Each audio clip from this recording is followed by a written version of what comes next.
अस्सलाम वालेकुम। कहानी का मुकम्मल होना अभी बाकी है। आजमाइश के बाद मुआवजा होना अभी बाकी है। अभी तुम जिस अज़ियत से गुज़र रहे हो उसका राहत में तब्दील होना अभी बाकी है। ये आग जो तुम्हारे सीने को रोज़ जलाती है, इस आग का गुलजार होना अभी बाकी है। तुम्हारी दुआएं कबूल हो चुकी हैं, बस उन दुआओं का सामने होना अभी बाकी है। तुम्हारा सब्र ही इस बात का फ़ैसला करेगा तुम्हारे लिए कितना अजर होना अभी बाकी है। तुम दुनिया से क्यों उलझते हो? ये दुनिया भी किसी को फेज़ देती है क्या? अल्लाह के कामों में जो लग जाते हैं उनके लिए गैब से मदद उतरती है। अभी तुम सफ़र में हो, अभी तुमने मंजिल तक पहुंचना है। ये सफ़र आजमाइश का है, अभी तुमने मौजों तक पहुंचना है। अभी तुम हिम्मत नहीं हारना, अभी तुमने आसमान को छूना है। ये वक्त है सब्र के लम्हात का, अभी तुमने सजदा शुक्र तक पहुंचना है।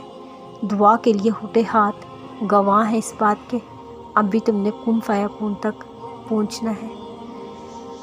तुम्हें पता है अल्लाह ताला वो सब कर सकता है जो तुम्हें नामुमकिन लगता है। उसकी कुदरत तो इतनी वसी है जो तुम्हारे गुमान में भी नहीं आ सकता।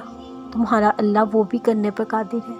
अल्लाह जब किसी काम के करने का इरादा कर लेता है तो फिर ये मायने नहीं रखता लोग क्या कहते हैं, फिर ये मायने नहीं रखता असबाब हैं या नहीं। तुम्हारा अल्लाह नए सिरे से असबाब बना सकता है, लोगों के दिल बदल सकता है। जिन मामलात पे तुम्हें लगता है ये अब ठीक नहीं हो सकते, तुम्हारा अल्लाह उनको भी ठीक कर सकता है। बस तुम अपने अल्लाह पे मुकम्मल यकीन रखना। जहाँ मुश्किल आए सब्र कर लेना, क्योंकि अल्लाह अगर किसी को आजमाता है तो इस आजमाइश में सब्र के बदले अजर भी देता है। तुम भी तवक्कल करना।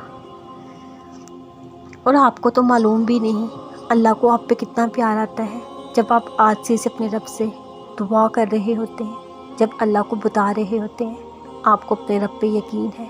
आप कहते हैं ना, आपको दलील चाहिए कि अल्लाह दुआएं कबूल करता है, तो सुन ले।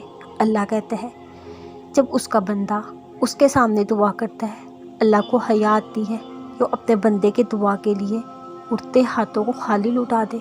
क्यों परेशान हो? बस यकीन के साथ दुआ करते रहो, बाकी सब अपने अल्लाह पे छोड़ दो। तुम मखलूक की बातों और अंदाज़ों से डरना छोड़ दो। दुआएं कबूल करने वाली ज़ात सिर्फ अल्लाह की है, और वो कहता है तुम अपने रब से दुआ करो, वो कबूल करेगा। असबाब बनाने वाली ज़ात अल्लाह की है, तुम बस तवक्कल करो और वो तुम्हारी आंखों से गिरते आंसुओं, दिल से निकली दुआओं को रद्द नहीं करेगा।